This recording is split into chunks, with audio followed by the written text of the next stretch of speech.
I think Scotland is an advantage and a disadvantage in relation to Brexit. The advantage is it's got a devolved government that can actually respond to local needs and really begin to focus on immediate issues that affect that jurisdiction, something that isn't available to some other parts of the UK.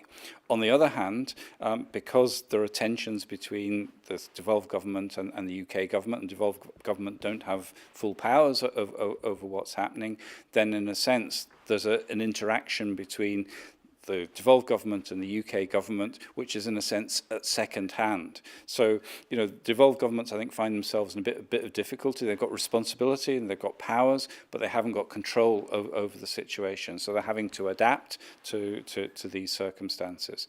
Another issue which I think is really important is the relative scale of devolved governments relative to the UK government in terms of capacity. Whereas the UK government might have 100 civil servants operating in the area, some specialist area of agriculture, the Scottish government might have 5 or 6, but they might have similar kinds of responsibilities, so that the scale of operation isn't necessarily parallel to the scale of the jurisdiction or the scale of resources available. So the impact of the major changes that Brexit's going to bring about could potentially disproportionately impact on devolved governments because they are smaller and have less capacity to adapt and to introduce new frameworks, new legislation, etc., etc. So I think that partly it's an advantage because they've actually got some functionality there, but they're also at a disadvantage relative to the UK as a whole because the functionality that they've got doesn't match that of the UK government. So